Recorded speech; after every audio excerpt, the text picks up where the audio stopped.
Imagine being the most hated man in your city. You have wealth, power, fine clothes, and an imposing house, but you live in constant isolation and rejection.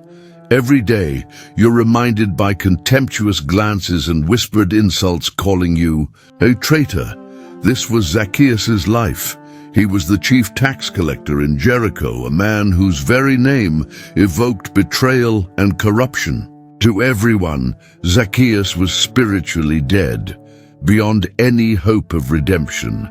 But something extraordinary happened on an otherwise ordinary day when Jesus was passing through Jericho, something that defied all expectations and forever changed the story of this rejected man. In the middle of the crowd, Jesus stopped right under the fig tree where Zacchaeus had climbed just to catch a glimpse of him preaching. And then, in a moment no one could have predicted, Jesus looked directly at him and gave a surprising command.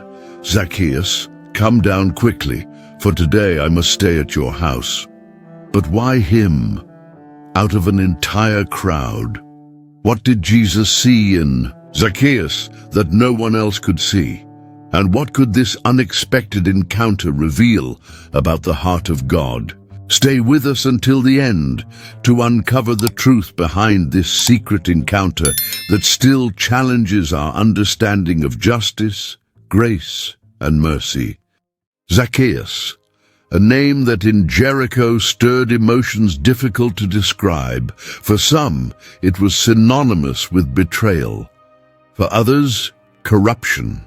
But for almost everyone, he was nothing more than a despicable figure, a clear example of someone who had sold his soul for Roman coins. The city knew him well. Jericho was an important commercial hub, with bustling streets, merchants from all over, and visitors from distant regions. Through its alleys passed goods, animals, perfumes, food, and the constant burden of taxes. And who was at the center of this machinery? Zacchaeus, the chief tax collector. Being a tax collector was already enough to be despised. After all, they were Jews working for the Roman Empire. They were responsible for collecting abusive taxes from their own brothers in faith and blood. But being the chief tax collector, that was a whole different story. That made Zacchaeus the ultimate symbol of exploitation, a first-class traitor, a man who, in the eyes of the people, had already signed his own spiritual death sentence. Wherever he went, eyes followed him with contempt. Mothers pulled their children away. Elders whispered curses under their breath. Young men watched him with restrained anger. Zacchaeus was avoided in the synagogues, ignored in the squares, isolated during celebrations. There was no place for him at feasts, family gatherings, or moments of worship. His presence was a constant reminder of everything that was wrong in Israel: Roman domination, social injustice, moral corruption. Ironically, he was a man of wealth. His clothes were among the finest, his sandals made from imported leather, his house one of the largest in Jericho.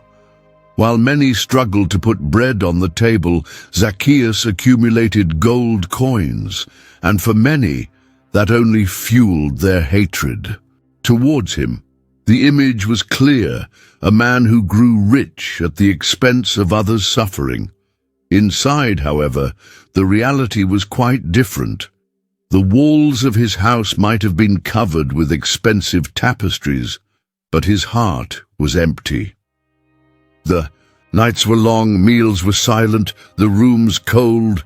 There were no true friends, only flatterers, false allies, and other men just as rejected as he was. Zacchaeus tried to fill this void with whatever he could. He bought more, invested more, renovated his house, acquired new goods, but no matter how much his possessions grew, the hole inside him only deepened. There were nights when he wondered if it was all worth it, if all that gold could really buy him any form of respect. And deep down, he knew the answer. It couldn't. Memories from his childhood haunted him too. Once he had been just an ordinary Jewish boy running through the streets of Jericho, dreaming of an honorable future. Perhaps he had dreamed of becoming a rabbi or a respected leader in the community. But the paths he chose, or that life imposed on him, led him elsewhere, to a path of isolation and rejection. Sometimes, as he walked through the streets, he tried to keep his eyes fixed on the horizon, ignoring the turned faces, the whispers, the pointed fingers. But there were days when the weight on his soul was too much. He saw couples walking hand in hand, children playing on street corners, families gathering to celebrate important dates, and he felt a sharp pain inside, a longing for something he may have never even had. Religion was also denied to him, not only by people but by himself. He knew the spiritual leaders of Jericho considered him impure. He knew that even if he tried, his presence would be unwanted in the synagogue. It was as if his soul carried an invisible stamp, beyond redemption. And so, Zacchaeus kept on living. Between luxury and emptiness, power and rejection, outward comfort and inner misery, a walking contradiction, a man who seemed to have everything, but in reality had nothing that truly mattered. But there was something no one knew. Not even he fully understood it. A hidden desire, a restlessness that grew day by day, a silent voice calling him to something different, something he couldn't name, but also couldn't ignore. On sleepless nights, staring at the ceiling of his silent house, he wondered, is there any chance for someone like me? Will anyone ever look at me differently? Will I always be the rejected one? And this doubt, this inner echo, began to grow irresistibly. But not even all that rejection could silence a hidden longing in his heart. The silent longing in Zacchaeus' heart kept growing, but around him the system remained relentless. Jericho, despite its natural beauty and commercial importance, was just another piece on the giant chessboard of the Roman Empire. Rome ruled with an iron fist, and every city, every village, every family felt the weight of this oppression. The streets of Jericho told stories of tears and sweat. The sound of coins falling into collection bags was familiar, but behind every coin collected was the face of a desperate father, a widow barely scraping by, farmers who worked day and night only to have their livelihood taken away through taxes and levies. Rome was cunning. Instead of sending its own officials to collect taxes in distant provinces, it preferred to use local agents, Jews willing to trade their own honor for profit. Men who knew the people, their customs, their hiding places, and the tricks their compatriots would use to try to escape the collections. And that's how the figure of the tax collector was born. They were the tax gatherers. They worked with quotas. They purchased from the Roman government the right to exploit a specific region, and once the contract was in their hands, they had almost total freedom to collect as much as they wanted, as long as they sent Rome its due share. Zacchaeus was not just a tax collector. He was their chief, the one responsible for the entire collection network in Jericho. He supervised the other collectors, organized strategies to increase revenue, and set the targets the others had to meet. He wasn't just part of the system. He was one of the pillars sustaining it in that region, and that came with a price, a human cost, a spiritual cost. Zacchaeus saw the fearful looks when his employees knocked on doors. He knew about the tears shed after their visits. He was aware of the curses whispered against his name in back alleys and narrow streets. Sometimes he heard reports of families losing their land because they couldn't pay the taxes. Other times, he heard of children going hungry, and yet the system demanded results. Rome accepted no excuses. There was also the scorn from religious leaders. For the Pharisees and scribes, tax collectors were public sinners, impure. There was no place for them in the synagogues. No sacrifice could ever make them clean. They were seen as traitors, not just politically, but spiritually. People who had turned their backs on God. Zacchaeus knew this reality well. He knew the price of his choices. He knew what he had lost in exchange for what he had gained. But in the beginning, he had convinced himself that it was all worth it. After all, who didn't want financial security? Who didn't crave stability in such an uncertain world? Who didn't seek respect through power? For a long time, these were the justifications he repeated to himself like a mantra. However, as the years passed, the weight of conscience grew. With every new coin counted, a new doubt arose. With every new possession acquired, a new restlessness haunted him. What once seemed like success now started to taste bitter. It was like drinking salt water. The more he tried to quench his thirst for satisfaction, the thirstier he became. The system he was part of was a machine that crushed lives, destroyed dreams, and fed only those at the top. And he, as high as he stood, felt his soul falling deeper every day. Zacchaeus knew that in society's eyes he had won, but inside he felt like the greatest of losers.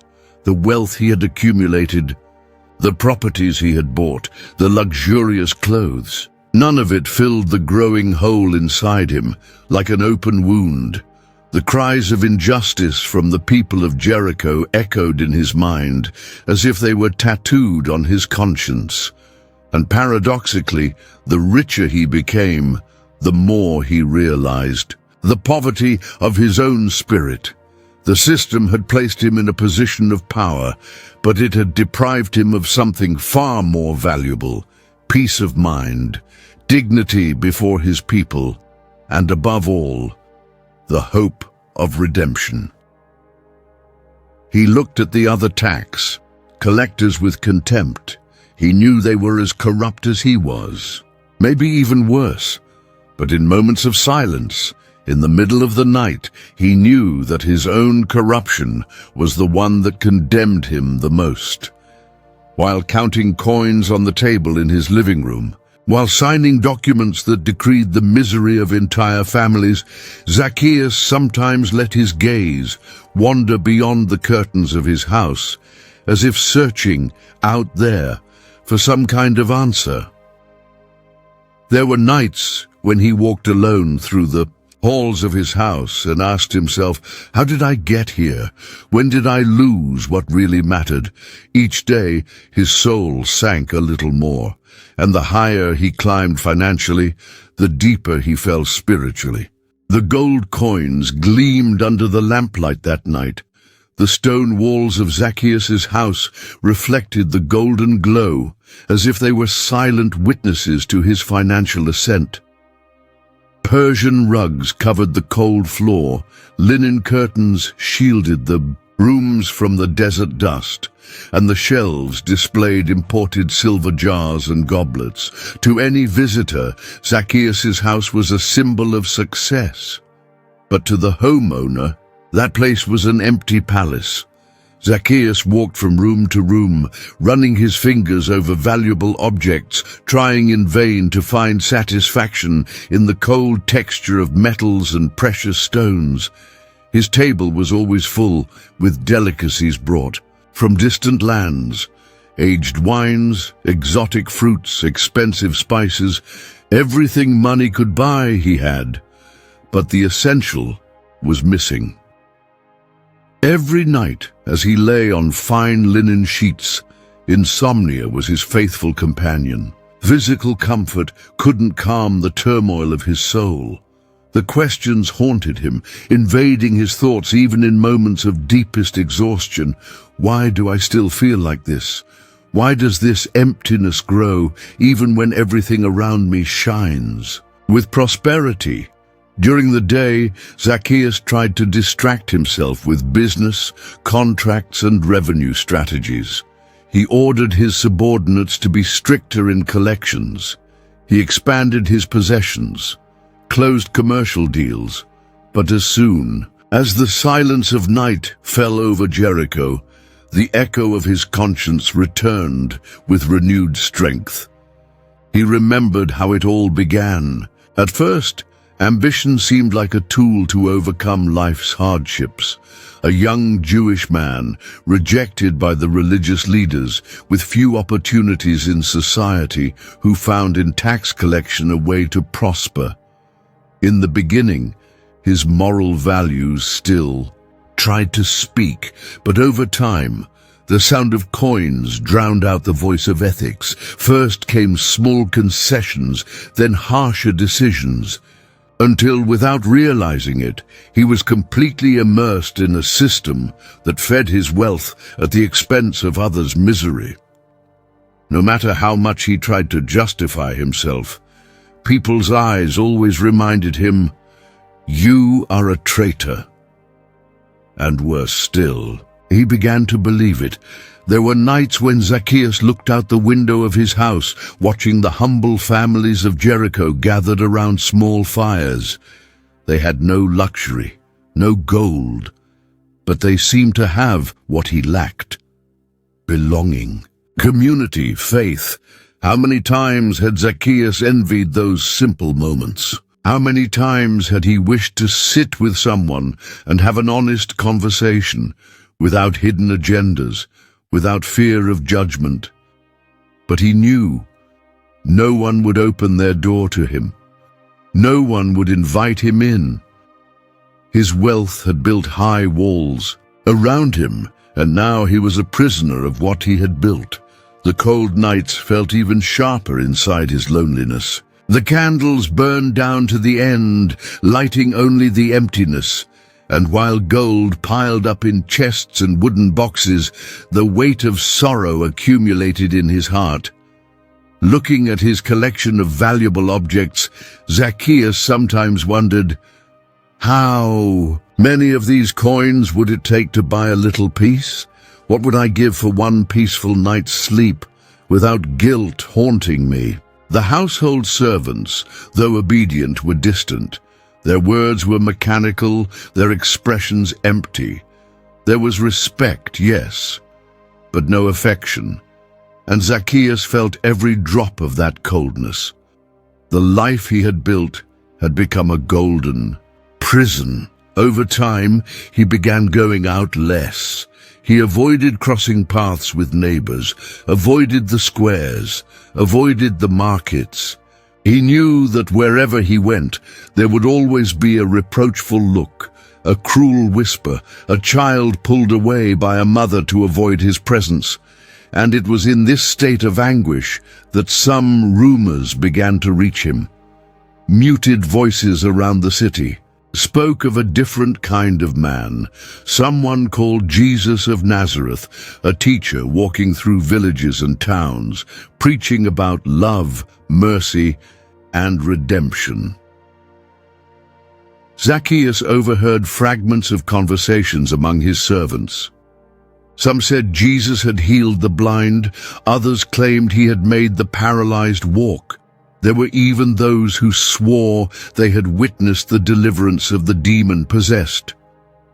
But what caught Zacchaeus' attention most was the fact that this man, this Jesus, did not shy away from the marginalized. On the contrary, he walked among them, he touched them, spoke with them, sat at the table with sinners, with tax collectors. One night, as he rested his tired eyes against the back of a chair, Zacchaeus overheard two of his servants whispering that Jesus was on his way to Jericho. And at that very moment, something stirred inside him. It was as if a forgotten flame, almost extinguished by the winds of time, began to rekindle. The name Jesus kept echoing in Zacchaeus' mind, like a silent invitation, like a distant promise, a remote possibility of something he still couldn't define. The emptiness was still there. The sadness, the guilt, the loneliness, all remained. But now, something new mixed with those feelings, hope, until finally, he started to hear more rumors about a man called Jesus. Before we continue, we kindly ask for your support. Subscribe to our channel and leave a like to help us bring stories like Zacchaeus, stories of hope and restoration, to more hearts longing for a second chance.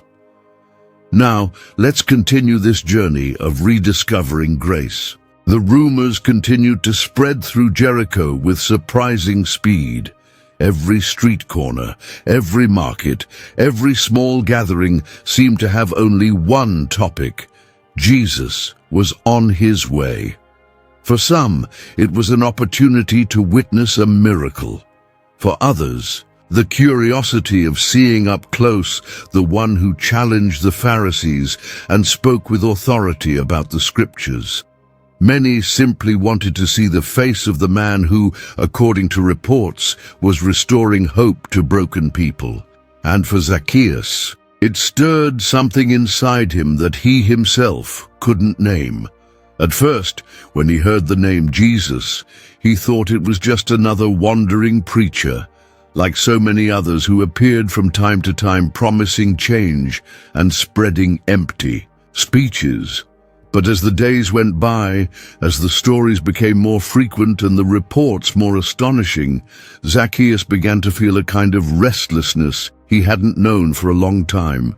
It was a mixture of curiosity and longing, an anxiety that settled deep in his chest, growing with every new account. That morning, when he woke up, the air felt different. The streets of Jericho were busier than usual.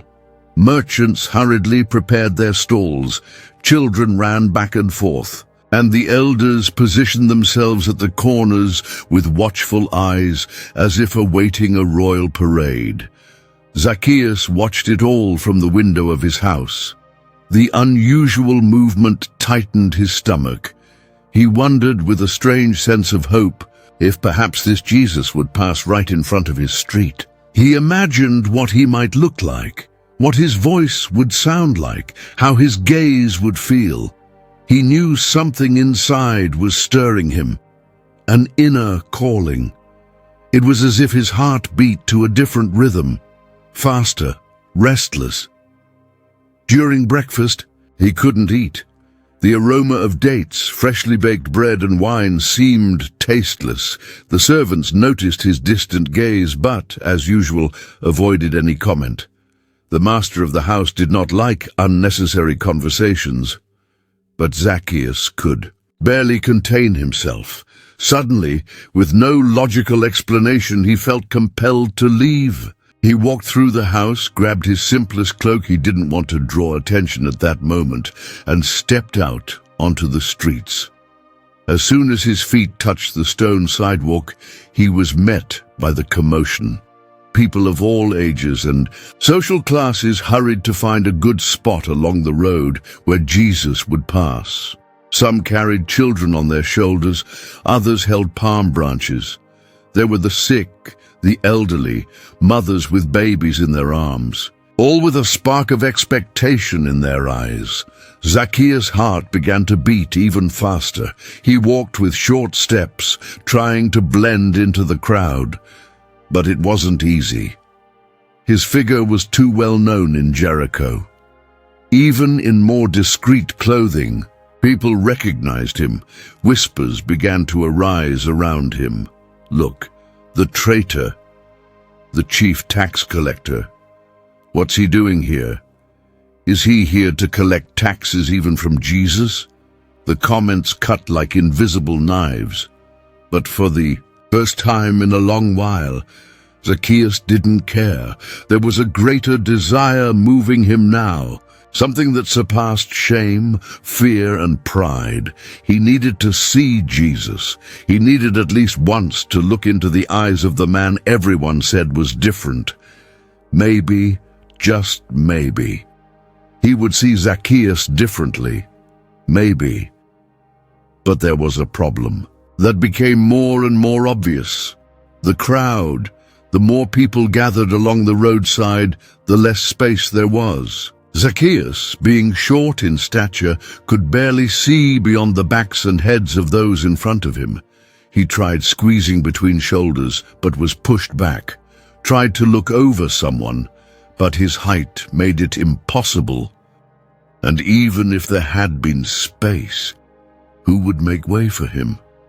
No one. No one in Jericho was willing to clear a path for the most hated man in town. At that moment, the physical barrier became a symbol of the emotional and spiritual barrier he had always faced. That crowd became a reflection of Zacchaeus' life. Always on the outside, always prevented from seeing, always pushed away, always rejected. Sweat dripped from his forehead. His heart pounded faster, not just from walking or the heat of the day, but from the anguish of realizing he might be so close, and yet still so far. The enthusiastic shouts of the crowd announced that Jesus was already approaching. The tension rose. People pushed, trying to get better positions. Some climbed onto rocks, others leaned on low walls. Zacchaeus, amid all those people, was just another frustrated face, overshadowed by the human wall separating him from Jesus. But he knew he couldn't give up. Not now. As he looked around, his gaze searching for a solution, his heart seemed to scream inside his chest. That strange, almost suffocated desire was now an urgent need. He had to find a way. He couldn't let that moment slip away. What had once been a mere discomfort had now become an irresistible force. Zacchaeus felt that if he missed this opportunity, he might never get another. But one thing stood in his way: the crowd. The sound of the crowd was deafening. Shouts of excitement, cries of hope, and even improvised songs echoed through the narrow streets of Jericho. Everyone wanted a glimpse of Jesus. Everyone sought a miracle, a look, maybe a word of blessing. Men, women, young people, and the elderly crowded together like never before seen in the city. Zacchaeus, however, was an island of frustration in the middle of that sea of expectations. No matter how hard he tried, his eyes could only reach the broad backs of the men in front of him or the colorful scarves covering the women's heads. Some children, more agile, climbed small walls to get a better view. Young men stood on stones. Even the elderly, with difficulty, leaned on their canes trying to catch a glimpse. But no one, absolutely no one, thought of making room for him. Every attempt to move forward was frustrated by subtle shoves or disapproving glances. Zacchaeus knew this treatment well. It was the same he received every day, in the markets, in the squares, at public events. The fact that he was there, trying to get close to Jesus, was already an audacity to many. "What's he doing here?" whispered an elderly woman, clutching her coin purse to her chest as if Zacchaeus might rob her right there. Did he come to collect tithes from Jesus too? Another man mocked, laughing loud enough for Zacchaeus to hear. The sarcastic smiles and sharp looks were like invisible arrows, but painful ones. Every step he took felt like a reminder that he wasn't welcome, that his presence was unwanted, that even in the middle of a crowd, he was still utterly alone. And what bothered him the most was realizing that behind all that apparent faith, the people around him still carried the same old hatred for him. Zacchaeus tried standing on tiptoes, but it was useless. His small body was a physical obstacle, but he knew it was just a reflection of his spiritual condition. He was small, not only in stature, but in social consideration, in dignity in the eyes of others, and in his own self-esteem. For a moment, he thought about giving up, turning back, going home, and ending right there, that irrational desire to see Jesus. "What's the point?"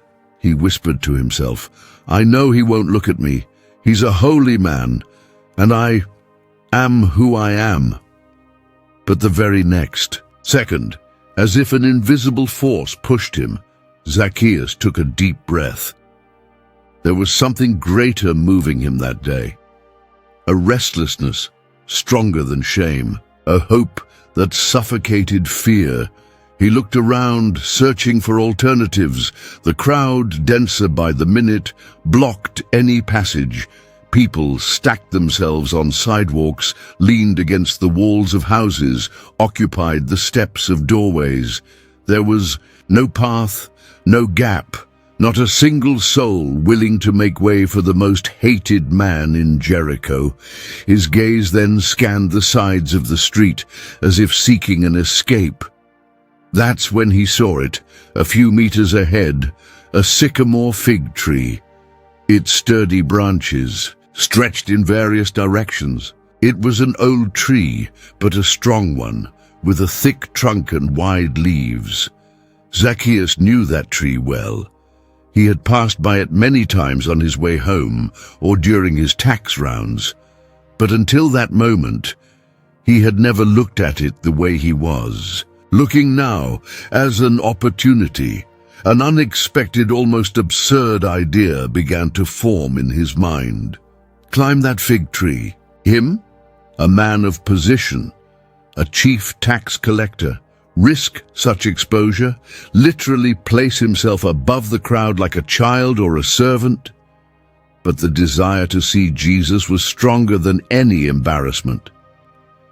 "If no one is going to make way for me, then I'll make my own way," he murmured, with a determination that even surprised himself. While the people remained focused on the road, waiting for the master's arrival, Zacchaeus began to move along the sides, slipping around the crowd with quick, discreet steps. Sweat dripped from his forehead. His heart pounded like he was about to commit a crime, but he couldn't turn back now. Every step brought him closer to the tree. Dust rose under his sandals. His feet stumbled over loose stones, but he didn't stop. Finally, upon reaching the base of the fig tree, he took a deep breath. He looked at the branches, evaluated the best foothold, and without hesitation began to climb. The first steps were firm. His hands gripped the branches tightly. With each meter conquered, a mixture of shame and courage filled him. He imagined the crowd laughing if they saw him like this, a man his age, with his reputation, hanging from a tree like a desperate, curious child. But none of that mattered anymore. He needed to see Jesus, and the higher he climbed, the faster his heart raced. The city seemed to shrink below his feet, and with each branch he reached, a new perspective opened up. From up there, he could finally have a clear view of the road, the crowd, and if God allowed, of Jesus himself. Reaching one of the strongest branches, Zacchaeus positioned himself so he could get a good view of the path where the master would pass. His chest heaved, his breathing was heavy, but his gaze was fixed. And at that moment, for the first time in many years, he didn't feel powerless. He had done something to break through the barriers that surrounded him, something unexpected, something unthinkable for a man like him. Now, all that remained was to wait. The crowd remained in an uproar. The shouts of expectation grew louder, People began to point towards the horizon. Jesus was coming, so he decided to do something unthinkable for a man like him. The sycamore fig tree swayed gently under the touch of the warm morning wind in Jericho. Its broad leaves offered shade to the few who dared stop there. But that day, it had a very unusual occupant, Zacchaeus. There he was, hanging among the branches with his cloak wrinkled, his hands scratched and his face sweaty. The dust from the climb still clung to his clothes. His knees trembled slightly, not just from physical exertion, but from the awareness that, from his elevated position, he was completely visible to everyone. From up there, he saw the crowd like never before, a mass of anxious faces, raised arms, people squeezing into the smallest possible space along the road. The murmur grew by the second. Someone shouted Jesus' name, and the people responded in chorus like a sea of voices in unison. Zacchaeus, meanwhile, remained there, standing among the branches, trying to control his breathing.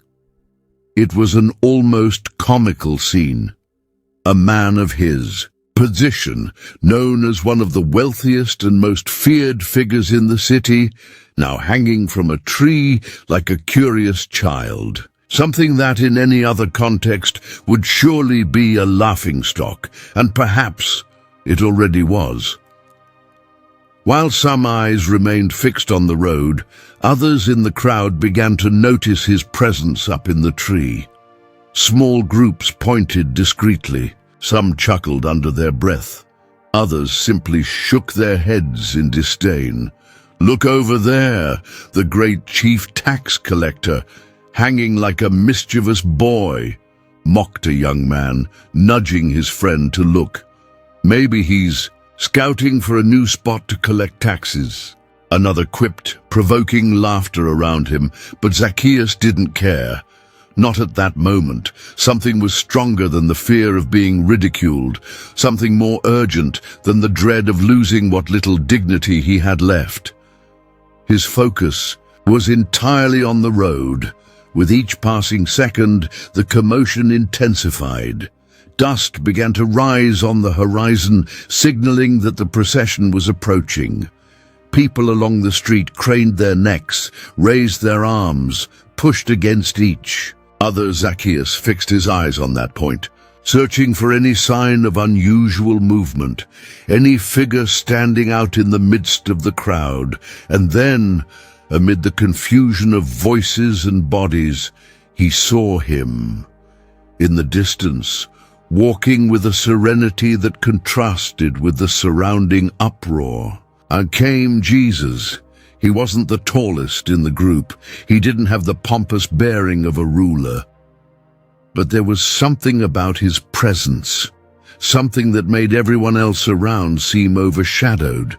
A silent magnetism, a kind of authority that needed no shouts or grand gestures to be perceived. Zacchaeus' eyes were locked on him. His heart pounded so hard it felt like it might leap from his chest. His hands trembled on the branches of the fig tree. Sweat trickled down his forehead. It was as if, at that instant, time had slowed, and everything else faded into insignificance. He observed Jesus' every step, every glance he cast toward the crowd, every smile, every wave. And as the master drew closer, Zacchaeus felt that this was his only chance. Maybe Jesus would pass by without even noticing him. Maybe he would look only at those beside him, at the sick, at the poor, at everyone but him. Yet even so, he had to try. He had to see. He had to look at the man who, according to many, saw beyond appearances, beyond sins, beyond social masks. For a moment, Zacchaeus closed his eyes and took a deep breath. He felt the warmth of the sun on his face, the smell of the fig tree's leaves. He heard the sounds of the crowd, now even louder. It was as if all his senses were heightened. From up high, he became a spectator of his own story, an exposed man, vulnerable, who, without realizing it, was more visible than ever. The paradox was clear. For years, Zacchaeus had done everything not to be seen beyond his role as chief tax collector. He had hidden behind titles, expensive clothes, power, and invisible walls. But now, there he was, hanging from a tree, in full view of all Jericho. There was no hiding anymore. His decision to climb that branch was not just physical. It was symbolic, an act of exposure, of surrender, of silent confession. Deep inside, he knew that day his life was about to change, even without knowing how, even without understanding what would come next. Something told him that this effort would not be in vain. He kept his eyes open, alert, as if trying to capture every detail of that moment. The noise of the crowd, the familiar faces below, the dust in the air, the wind in the leaves, and above, all the figure of Jesus drawing closer.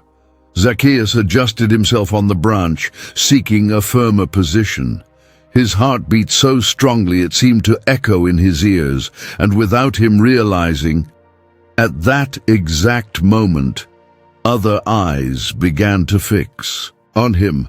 Little did he know that he was not the only one watching. The sound of Jesus' footsteps on Jericho's dusty ground was almost inaudible amidst the murmur of the crowd.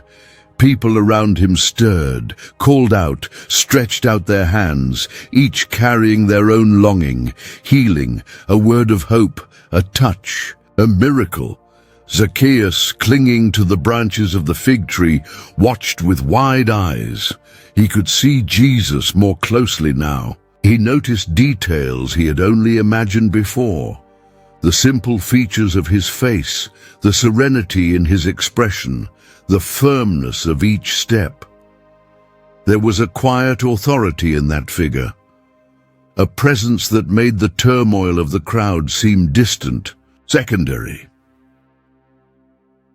Jesus advanced slowly, attentive to those around him. He paused to touch a child, smiled at an elderly man, exchanged words with a woman who offered him a jar of water. The master walked with a gaze that seemed to pierce through bodies, seeing souls. Zacchaeus leaned in a little more, his eyes fixed. A mixture of anxiety and hope grew within him. His heart beat faster, as if each beat were a silent plea. See me, just one look, just one look. And then it happened.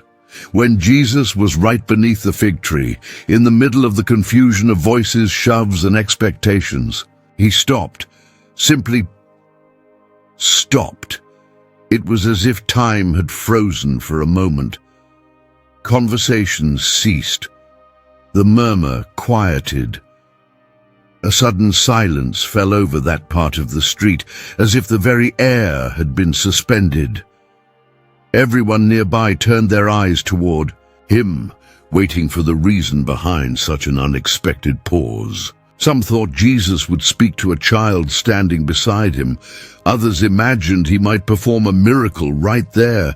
But no one was prepared for what happened next. Jesus slowly and deliberately lifted his eyes. His gaze, which had been moving among the needy around him, now fixed on a single point, high up in the fig tree, and to everyone's astonishment, there, among the branches and leaves, was Zacchaeus. A brief murmur rose from the crowd. Heads turned upward, people pointed discreetly. Ironic smiles appeared on the faces of those who knew Zacchaeus' reputation. After all, what a scene that was! The most hated man in town, exposed, hanging, completely vulnerable, and now the direct focus of Jesus' gaze. But Christ's eyes showed no contempt, no irony, no condemnation. What Zacchaeus saw at that moment was something he would never forget, a gaze of infinite depth, a gaze that seemed to pierce through the hard shell he had built over the years, a gaze that saw beyond his social position, beyond his wealth, beyond his guilt. It was a gaze of recognition, as if Jesus had known him long before this moment, as if every unshed tear, every sleepless night, every stifled regret, everything was right there, laid bare before the eyes of God. Zacchaeus froze. He felt his entire body tremble. The branch beneath his feet seemed to waver for a split second. His hands clutched the fig tree's trunk even tighter. His blood pounded in his ears. He was there, seen, exposed, without masks, without excuses. For a moment, the whole world seemed to disappear. There was no crowd anymore, no more criticism, no more social status. Only that gaze that strangely and comfortingly said, "I see you." Zacchaeus didn't know what to expect. His mind raced in every direction. Would Jesus condemn him? Call out his sins in public? Make him an example of shame for all Jericho? Tension was palpable. The crowd held its breath. Some whispered among themselves, "Is he going to tell him to come down? He's definitely going to rebuke him. Maybe he'll expel him from here." But Jesus remained there, looking at him, with a calmness that seemed to carry centuries of mercy. There was no rush in his gaze, only truth. Zacchaeus felt his eyes fill with tears. Never in his entire life had anyone looked at him like that, without hatred, without ulterior motives, without bargains, just looking, seeing who he really was. His heart was about to explode. His throat tightened, barely letting him breathe. And then Jesus opened his mouth. The first words were about to be spoken, and what he did next changed everything. The silence still hovered over that part of the street in Jericho. Jesus, standing at the foot of the fig tree, kept his eyes fixed on Zacchaeus. Time seemed suspended, as if everyone there awaited the Master's next breath, the next word, the next gesture. Zacchaeus, clinging to the branch, had his heart racing. Sweat ran down his forehead. His hands trembled. Never in all his years had he felt anything like this. It was as if he stood naked before everyone, but at the same time embraced by that gaze that pierced right through him. And then Jesus' voice echoed, "Zacchaeus." The sound of his own name coming from Jesus' mouth hit him like an explosion in his mind. A shock, a calling that pierced through every layer of guilt and shame. For a brief second, Zacchaeus wondered, how does he know my name? He wasn't a man loved by the city. No one called him that with tenderness. His name was almost always spoken with accusation, with disgust, with cursing. Often, people didn't even say his name. They preferred to refer to him as that tax collector or the traitor. But Jesus called him with disarming naturalness, like a friend calling another, like someone who had known him for a long time. Zacchaeus' eyes filled with tears instantly. The sound of his name, so familiar and yet so new, seemed to restore something deep inside him. But Jesus didn't stop there. His voice, clear, firm, and full of gentle authority, continued, "Come down quickly." The crowd around held their breath. Some opened their eyes wide in astonishment. Others furrowed their brows, trying to understand if they had heard it right. "Come down Quickly, Zacchaeus could barely process the words. His body reacted before his mind could comprehend. The impulse to obey was stronger than any shame or embarrassment. There was an urgency in that command that allowed no hesitation. But Jesus had more to say. "For today I must stay at your house." The impact of those words was like thunder breaking the silence. It was inconceivable. Mouths in the crowd opened in shock. Hands covered mouths. Disbelieving glances crossed from one person to another. Within seconds, the murmuring resumed. Now, in a scandalized tone, "What? At Zacchaeus' house? How could it be? He's going to stay in the house of a sinner." The whispers quickly turned into audible murmurs. Indignation swept over the people like a rising wave. Faces that had been turned toward Jesus now turned toward each other, exchanging expressions of disbelief. It was as if the ground had opened up beneath Jericho. Zacchaeus, still up in the tree, could hardly believe what he was hearing. His legs trembled more than ever. Tears now streamed uncontrollably. His heart pounded wildly. His mind spun in circles. Jesus hadn't just called him, hadn't just seen him, he had chosen him, publicly declared his intention to stay in his house, the house of the man everyone despised, the house of the rejected sinner. Zacchaeus felt a flood of emotions, deep gratitude, disbelief, fear, joy, all at once. And amid it all, one certainty grew inside him. Something supernatural was happening. As he climbed down from the fig tree, the branches scratching his legs, his clothes becoming even more disheveled, he could think of nothing but those words. "Today, at your house." Every step downward felt like a silent farewell to the life he had lived until that moment.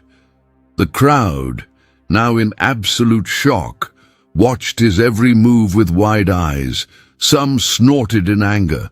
Others shook their heads in disapproval. Others simply remained silent, confused and offended.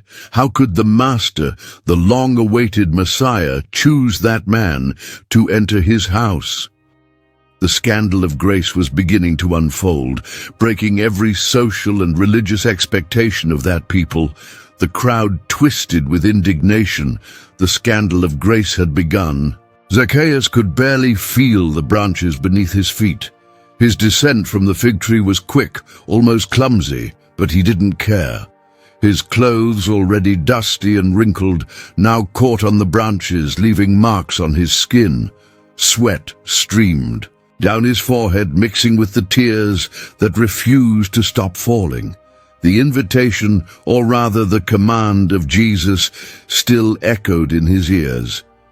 "Come down quickly, for today I must stay at your house." It was as if those words had broken a dam inside him. All the shame, all the resistance, all the fear, everything was crushed by the force of that calling. There was no more room for hesitation. He came down without thinking, without measuring the consequences, without considering what others were saying. His body reacted before his mind could even organize his thoughts. As his feet touched the ground, Zacchaeus felt his knees buckle slightly, as if the weight of years of guilt and isolation had finally manifested physically. But with an almost childlike effort, he stood up.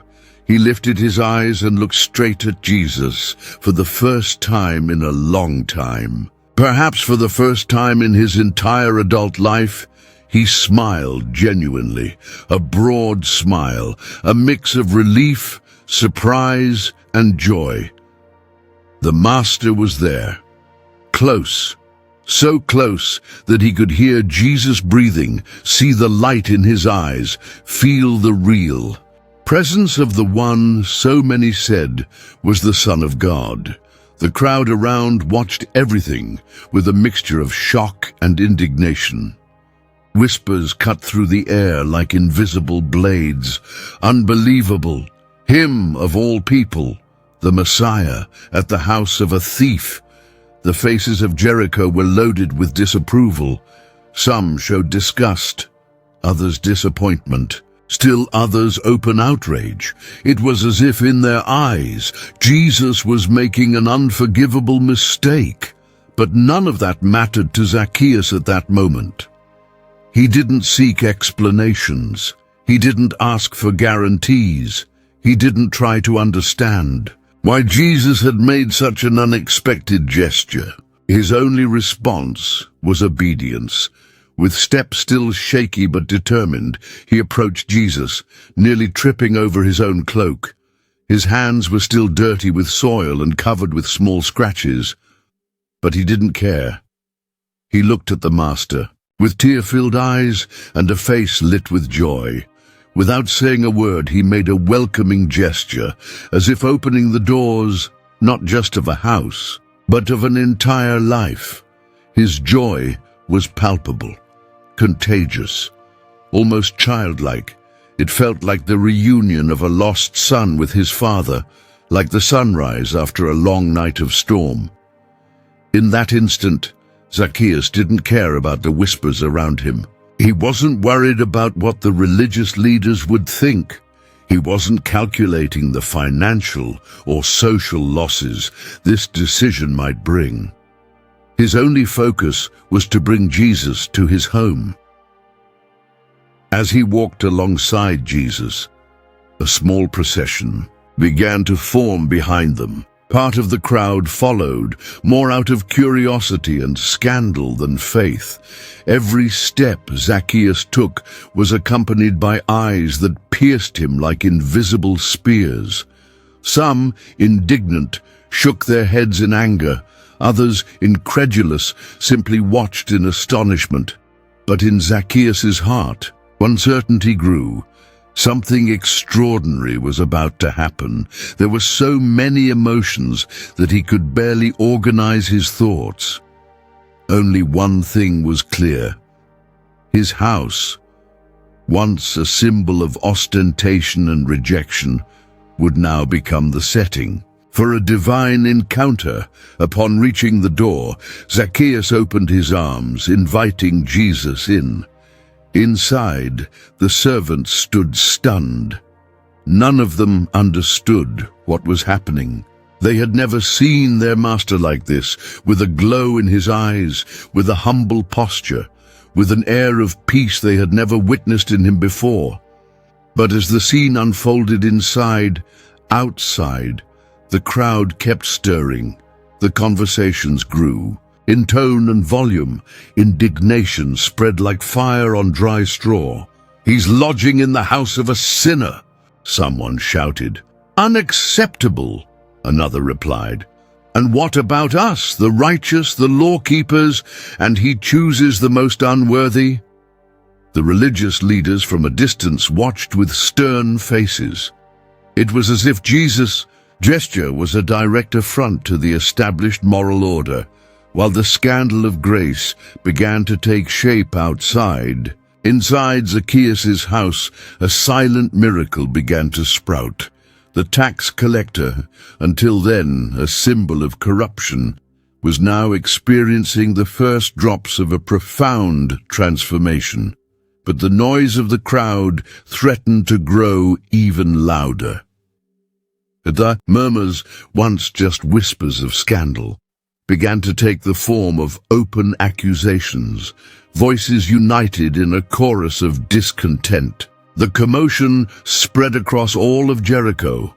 Zacchaeus could hear through the walls of his house the harsh words, the veiled insults, the indignant questions, and for a brief moment he wondered, will this joy I feel survive all this?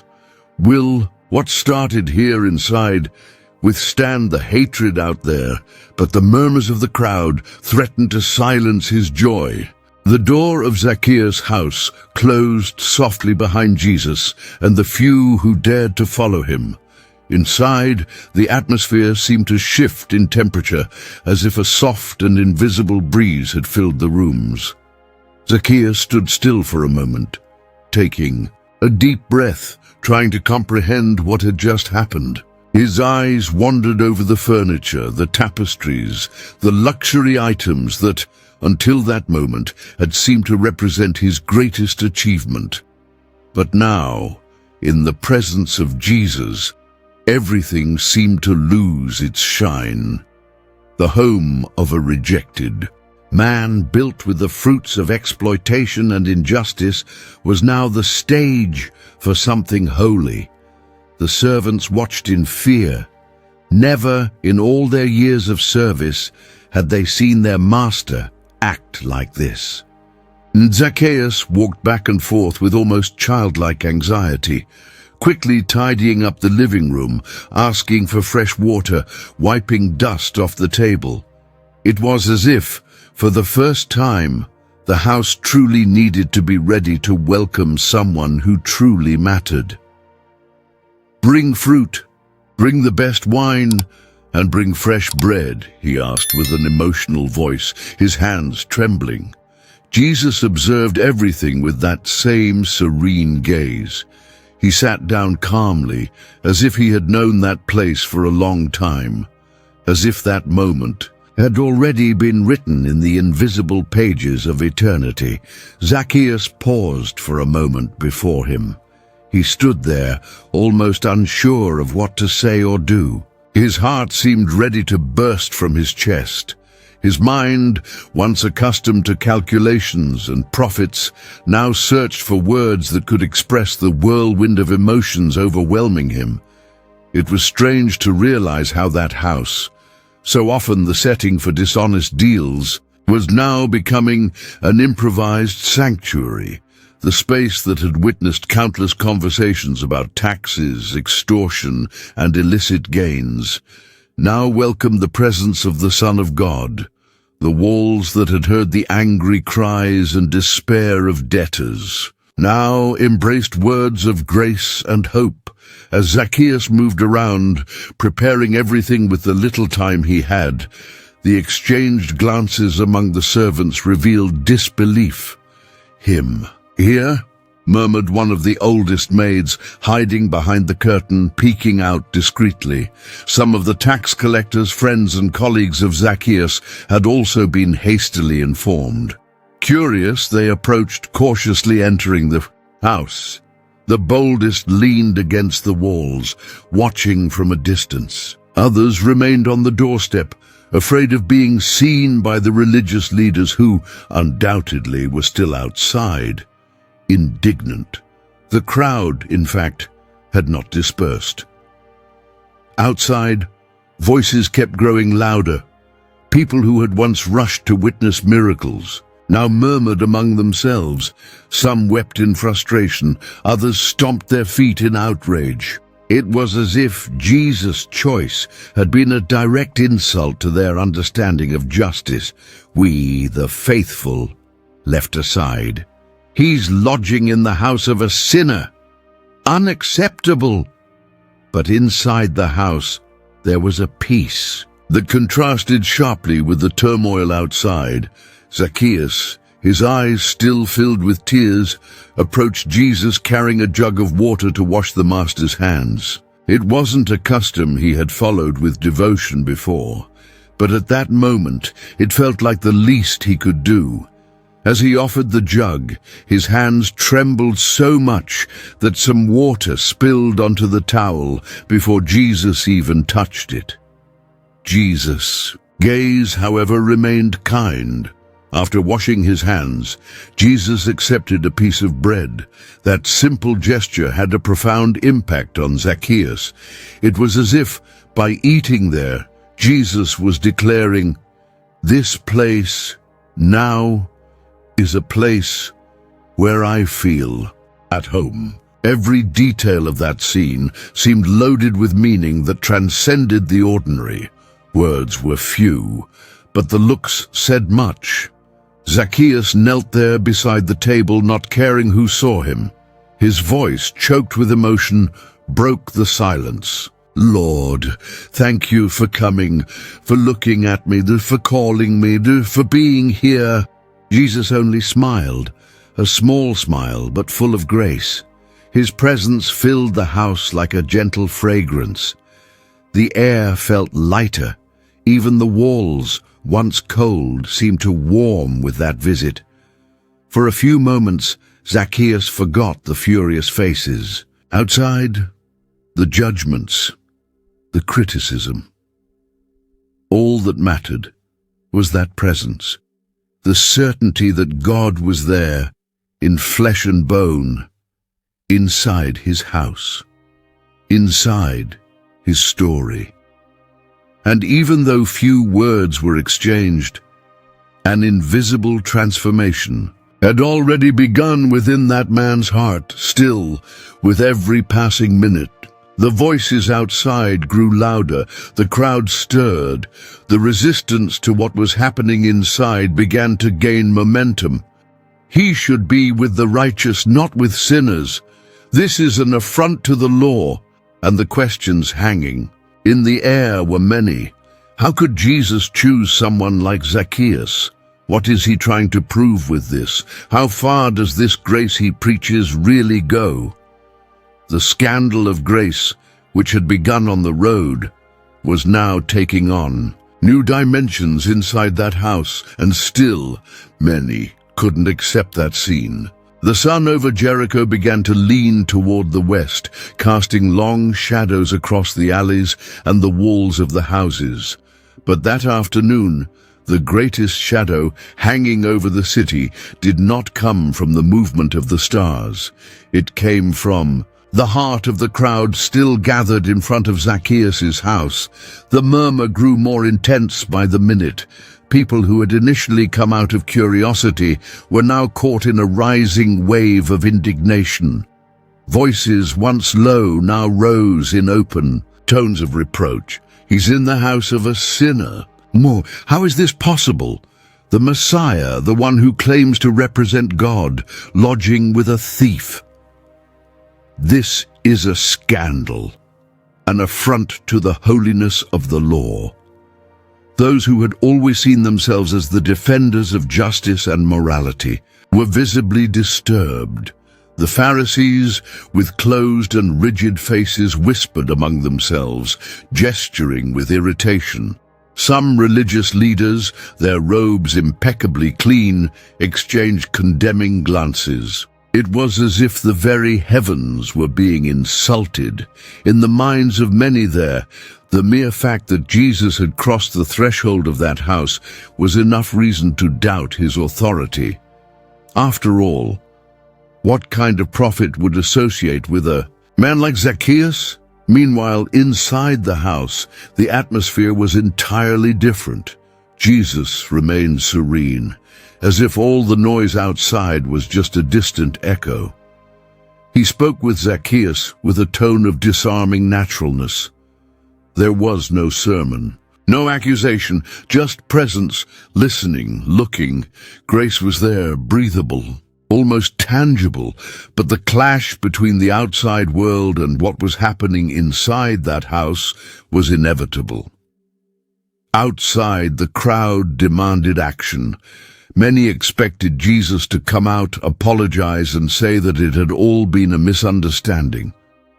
Others waited for Zacchaeus to be publicly humiliated, for Jesus to confront him, perhaps even expel him from his own house in the name of divine justice.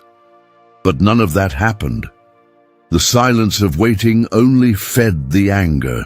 Some men began throwing small stones at the house's facade, not hard enough to break anything, but as a symbolic form of protest. Women murmured among themselves, casting disapproving looks. The younger men shouted words of indignation, trying to draw Jesus' attention to what they saw as a gross mistake in conduct. He should be with us, the righteous, the law-abiding. Why him? Why the worst of all of us? The question echoed from different mouths, but deep down they all shared the same outrage. Jesus' grace felt unjust, scandalously unjust. For a people used to measuring spirituality by merit, good works, and outward appearance, Jesus' gesture was a direct affront to the established religious system, and ironically, that day, Zacchaeus wasn't the main target of the harshest accusations. It was Christ himself. What had begun as murmuring now took the form of loud cries. "He's staying at the house of a sinner. How can he claim to be sent by God?" Jesus heard it all. He knew exactly what was going on in the hearts of those outside, but he remained where he was with unshakable peace. Inside the house, Zacchaeus, though aware of all the commotion, focused on only one thing: Jesus' presence. He felt a silent transformation happening within him. Something he couldn't name, but it was real, alive, pulsing. He heard the shouts through the walls, and curiously, instead of feeling shame, what grew in his heart was an irresistible desire to change, not out of fear, nor out of religious obligation, but out of gratitude. Jesus' words, few but filled with grace, were shaking the deepest structures of Zacchaeus' soul. He looked around his own house. Every object suddenly seemed to carry a moral weight. The silver goblets, the imported rugs, the locked chests filled with gold coins. Everything now felt small, irrelevant, almost offensive. Zacchaeus closed his eyes, for a moment, took a deep breath. His heart burned. It was as if a flame had been lit inside him, and then he knew what he had to do. While the shouting outside grew louder, while the religious leaders fumed in their judgment, while his friends and fellow tax collectors watched in astonishment, Zacchaeus stood up. He walked to the center of the room, took one more deep breath, looked at Jesus, and with a firm voice, though slightly trembling with emotion, he spoke loudly enough for not only those inside to hear, but also for his words to cross the windows and reach the indignant ears. Outside, and while the people criticized, Zacchaeus was about to do something good, surprising. Zacchaeus took a deep breath. His heart was still pounding in his chest. Every fiber of his being seemed to vibrate between the tension of the shouts outside and the welcoming silence inside his own house. He knew that this moment carried eternal weight. He knew he couldn't remain silent. With visible effort, he stood up from where he was. His legs still trembled slightly, but his decision was firmer than ever before. He looked at Jesus, and the Master's encouraging gaze was all he needed to take the next step. Zacchaeus pulled a chair to the center of the room, climbed onto it, as if that small gesture was a symbol that he wanted to be heard, not only by those inside the house, but by all of Jericho. He took another deep breath, and with a voice that mixed emotion and courage, began to speak. Not with a defensive tone, not with rehearsed words. There were no justifications, no excuses, just a broken heart pouring itself out. "Lord," his voice trembled as he spoke the word, a title that until that moment he had never dared to use sincerely. "I have decided." There was a sudden silence, both inside the house and in the surrounding streets. As if the walls had ears, as if the very wind had stopped, just to hear what the chief tax collector had to say. "I will give half of my possessions to the poor." The shock was immediate. Even the household servants, who until then had been watching the scene as perplexed spectators, widened their eyes. They looked at each other, incredulous. Half of his possessions. It was an absurd amount. Zacchaeus, the man known for his greed, was now spontaneously offering what most people could never dream of having. The coins accumulated over years, the properties, the lands, the luxury items, Everything would be shared with those he had previously ignored. But Zacchaeus didn't stop there. With a now firmer voice, as someone who knew exactly what he was doing, he continued, "And if I have extorted anything from anyone—" He paused briefly, took a deep breath, looked at the faces inside the room, and as if looking at all of Jericho at the same time, declared, "I will repay 4 times as much." The impact was immediate. It was a scandalous declaration, but this time in the best sense of the word. Quadruple restitution wasn't something common.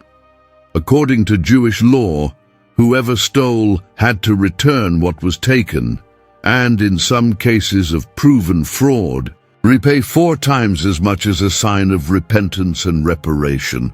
But here, no one was demanding this from Zacchaeus. He wasn't being forced. There was no court, no judges.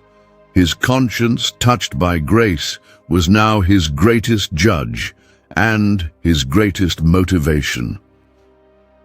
The entire house remained silent. The air felt heavier. The atmosphere was charged with an emotion difficult to describe. Outside, Zacchaeus' words began to echo among the crowd.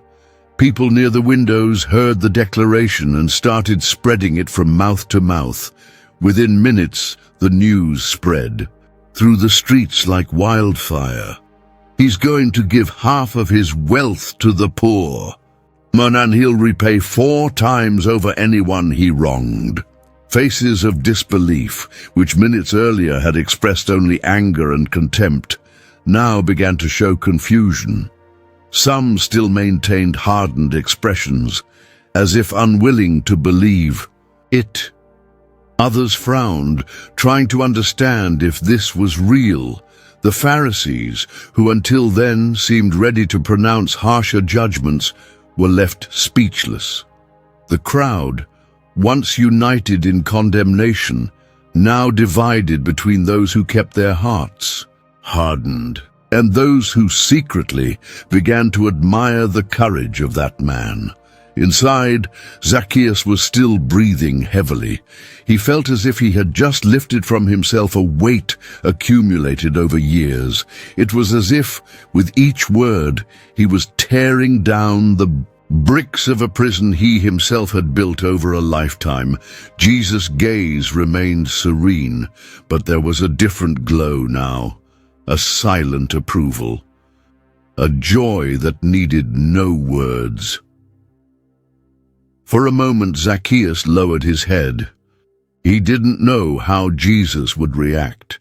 His decision was sincere, but he still carried fear, doubt, that old question echoing in his mind. Is this enough? Can God really accept me, even after everything I've done? Is there a place for me in the kingdom he speaks so much about? He expected judgment, perhaps a harsh sermon, maybe a list of spiritual requirements. But what Jesus would do next was something no one, not even Zacchaeus himself, could have predicted. But would this be enough in the eyes of God? The silence inside the house seemed to have become a character of its own. Zacchaeus' words still floated in the air, as if echoing off the stone and wooden walls. I will give half of my possessions to the poor and repay 4 times over anyone I have wronged. The room, which before had seemed wide and empty, was now thick with emotion, spiritual weight, and a dense atmosphere of transformation. The servants glanced at each other, still unsure how to react. Some covered their mouths with their hands. Others simply stood frozen, as if witnessing a silent miracle unfolding right before their eyes. Zacchaeus remained standing, his face flushed with emotion, his eyes still brimming with tears. His chest rose and fell with rapid breaths. It felt as though, with each second, the weight of years of guilt was being torn away, layer by layer. But at the same time, a new responsibility was being borne.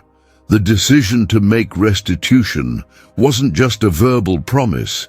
It required action. It required sacrifice. It demanded revisiting the past, remembering each person he had wronged, every injustice committed, every pain caused. Zacchaeus already knew he would have to open the old records, recall forgotten names, and face again the faces he had so often seen merely as numbers in his tax ledgers. Every wrongly collected coin, every unjustly seized possession, all of it would have to be returned with grace interest. But for the first time, Zacchaeus didn't see this as a burden. He saw it as an opportunity for healing. While the crowd outside still murmured, Zacchaeus was already beginning to mentally make his list. He thought of old Simon, who had lost a piece of land after being unable to pay an unfair tax. He thought of the widow Rachel, who had had her few coins taken during a ruthless collection. He thought of the small merchants, the farmers, the families who had been forced to part with precious belongings because of him. Now, everything would change. In that instant, Zacchaeus realized that true conversion wasn't just an internal change. It was a transformation that overflowed into concrete actions. Feeling guilt wasn't enough. It was necessary to repair. And by deciding to do so, something profound began to happen. The healing process. Not only for him, but also for all those who directly or indirectly had been wounded by his choices. Zacchaeus had no idea how he would be received when knocking on the doors of those he owed. He didn't know if he would hear insults, if doors would be slammed in his face, or if he would be confronted with tears of despair. But none of that scared him anymore. His motivation was not to please others, nor to earn a new social status. It was something greater, the need to do what was right, to demonstrate with real actions that the man he used to be was now left behind. While reflecting on all this, Zacchaeus approached one of the tables in the room, where he kept his account records. He ran his hand over the scrolls, as if already anticipating the long hours of work ahead. For a brief moment, he smiled, a light, sincere, almost relieved smile. Outside, the rumors were already running through the streets. He's going to give everything back, and double. No, 4 times over. Unbelievable. Is it really true? Some neighbors, hearing the news, came even closer to the house entrance, trying to confirm with their own ears. Others, more skeptical, crossed their arms and shook their heads. Let's see if he actually follows through. But inside the house, Zacchaeus no longer cared about public opinion. His decision was made.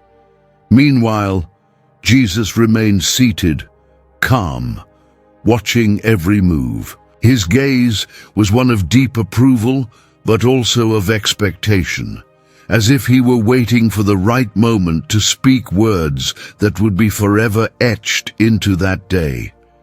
Jesus' eyes and Zacchaeus' eyes met. The chief tax collector, who until then had spoken to the crowd and to his servants, now turned exclusively toward the master. His eyes said everything his mouth couldn't express. Lord, I'm ready to change, but I need to hear from you. I need to know. Am I forgiven? The silence inside the house grew even deeper. Jesus' words were about to be spoken. The moment that everyone there, inside and outside the house, had been waiting for was finally approaching. And then Jesus speaks, and everyone listens. The air inside the house was thick with expectation. Every eye was fixed on Jesus. Zacchaeus' transformation had been so sudden and so radical that even the servants, accustomed to their master's whims and harsh commands, now looked at him with a mixture of astonishment and respect. Outside, the crowd, who had moments ago expressed only contempt and disbelief, now instinctively awaited a response from Jesus. Everyone expected a verdict. Some hoped for a public rebuke, others were just curious, but all wanted to hear what the Master had to say about this unexpected spectacle of repentance. Jesus, for his part, remained silent for a brief moment. His gaze wandered around the room, then toward the open windows, where dozens of compressed faces strained to see what was happening inside. Then finally, with a calm voice, yet full of authority, he spoke. "Today, salvation has come to this house." The words left his mouth like a thunderclap of grace. They weren't shouted, there were no exaggerated gestures, but the spiritual weight of that announcement made the ground seem to tremble beneath everyone's feet. Upon hearing it, Zacchaeus felt his knees weaken. The tears he had been holding back finally broke through every barrier in his eyes. He covered his face with his hands and wept like a child.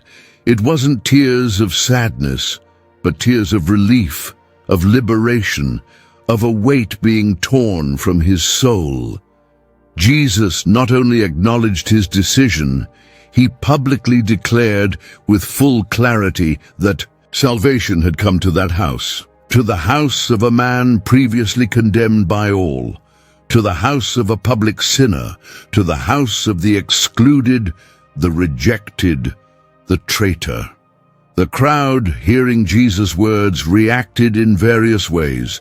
Some, with still hardened hearts, shook their heads in disapproval. Salvation at Zacchaeus' house? How is that possible? Others, more sensitive, began to reflect in silence. It was impossible to deny that something supernatural was happening there. This wasn't just an emotional display. It wasn't some religious publicity stunt. There was a real, visible, tangible change. Jesus continued, "Because this man, too, is a son of Abraham." Once again, the crowd was caught by surprise. That statement carried enormous theological weight. In the eyes of society, Zacchaeus had long lost any right to be called a son of Abraham. His conduct, his profession, his choices had placed him outside the covenant community. To many, he was a Jew by blood, but not by heart. But Jesus, with a simple and direct sentence, restored not only his social dignity, but his spiritual identity.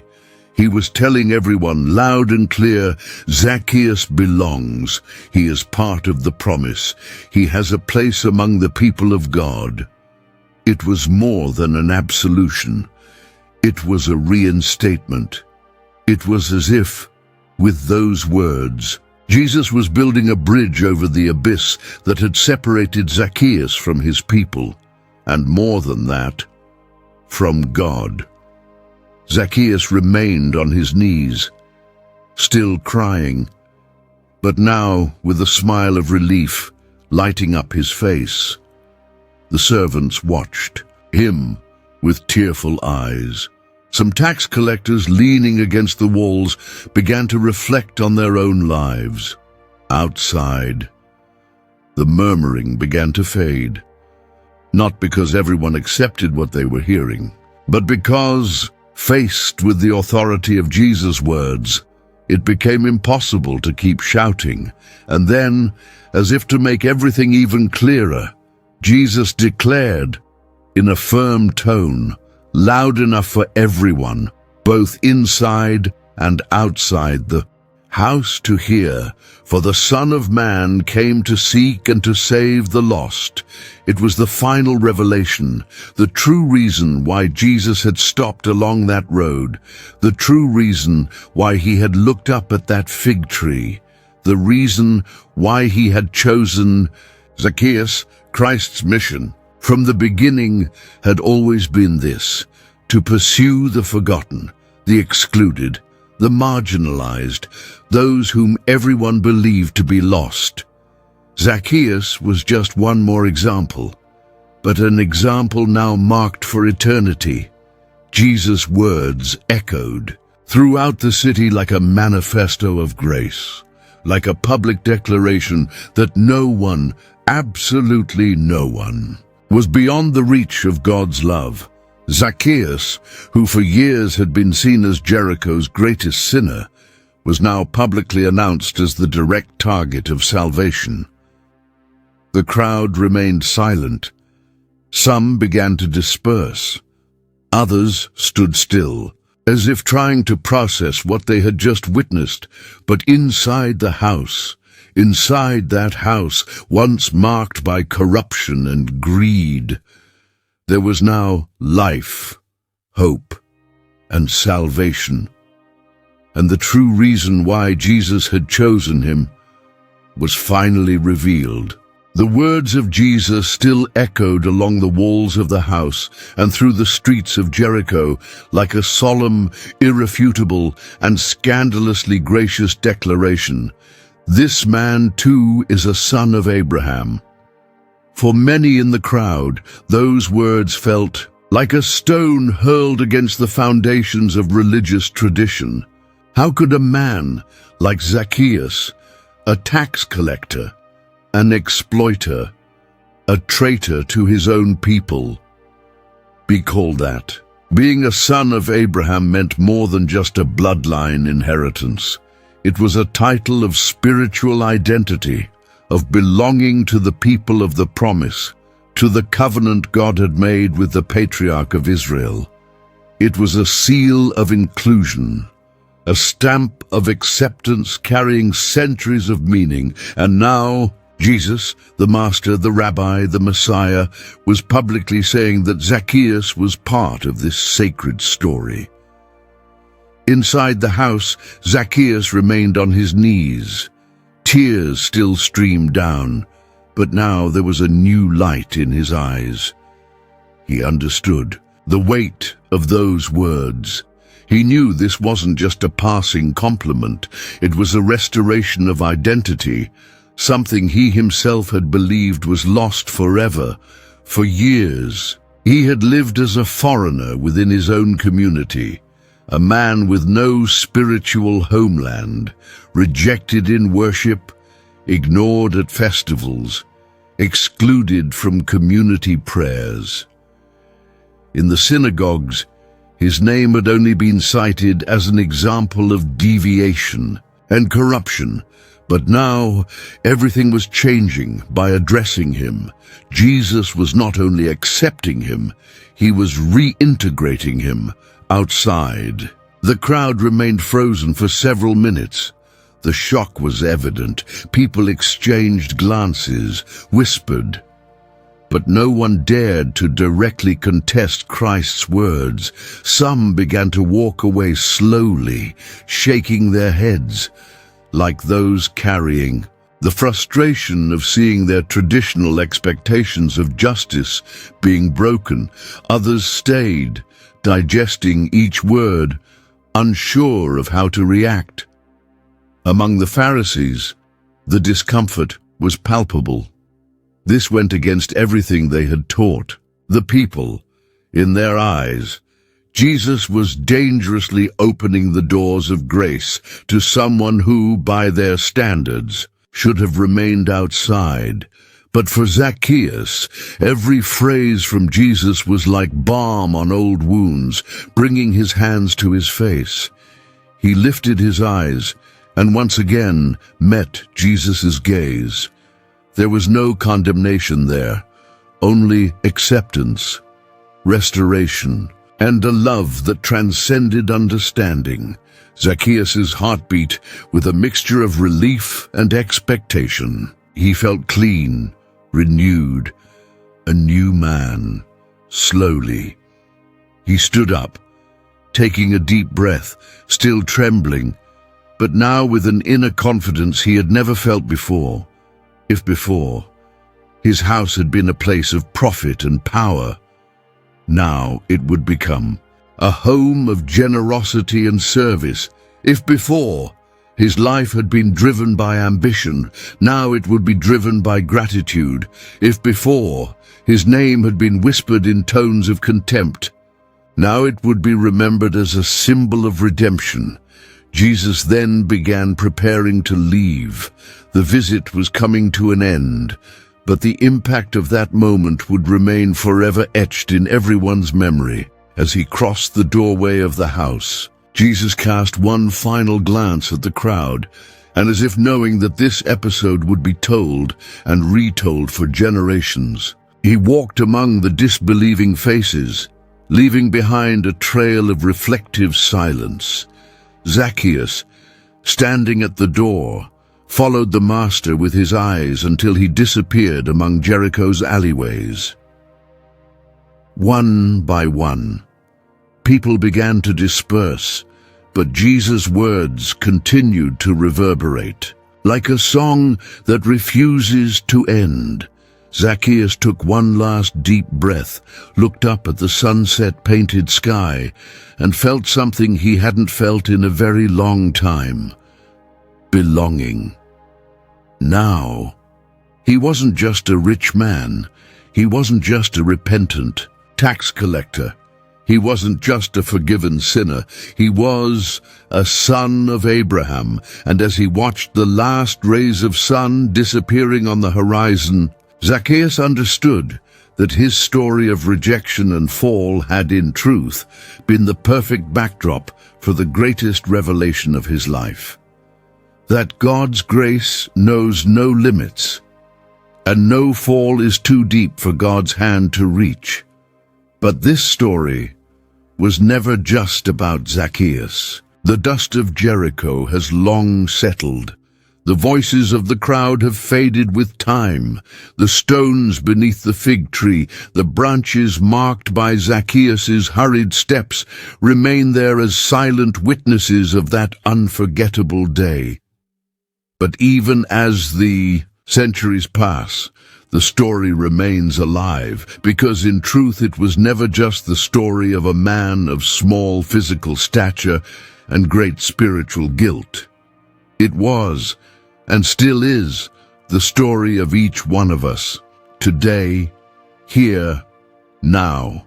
As you listen to these words, it's impossible not to sense the echoes of that same call still hanging in the air. Perhaps you've never climbed a literal fig tree, but how many times in your life have you found yourself reaching for something, searching for an answer, for a look of acceptance, for a sign that redemption is still possible, even for you? How many times have you felt too small, too unworthy, too rejected? How many times have you carried old guilt, hiding behind social masks, professional status, or a rehearsed smile that conceals inner pain? Just like Zacchaeus, perhaps you've built walls around yourself. Walls of self-defense, walls of pride, walls made of justifications, but deep down, way deep down, there may still be a desire, a restlessness, a whisper from your soul saying, "Does he see me? Is there still hope for me?" The good news is, Jesus continues to do today exactly what he did that day in Jericho. He still looks up toward those who, in one way or another, are trying to catch a glimpse of him from afar. He still calls people by name. He still ignores the labels society puts on us. He still pushes through the crowds. And he still says, "Today, I want to stay at your house."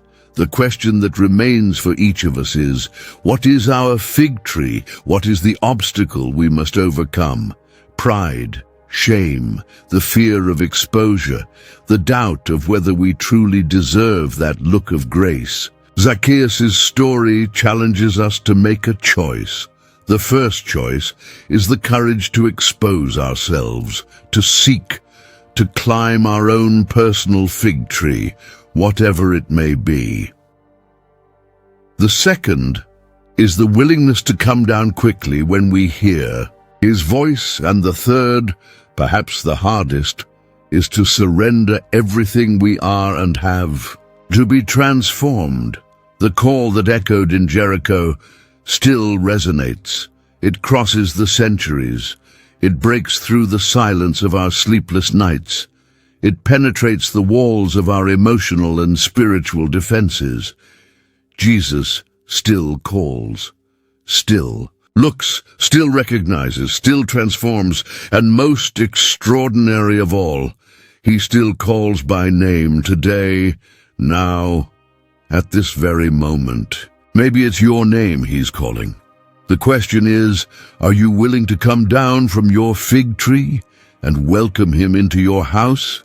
May the story of Zacchaeus not remain just a distant memory, but become a personal invitation, because the scandal of grace continues, and it's reaching out to you, the end. If this story touched your heart, 2 more videos featuring other biblical characters who also experienced life-changing encounters with Jesus will now appear on your screen. Click to watch, subscribe to the channel, and leave your like. And may God speak to you, just as he spoke to Zacchaeus, even when everything seemed lost.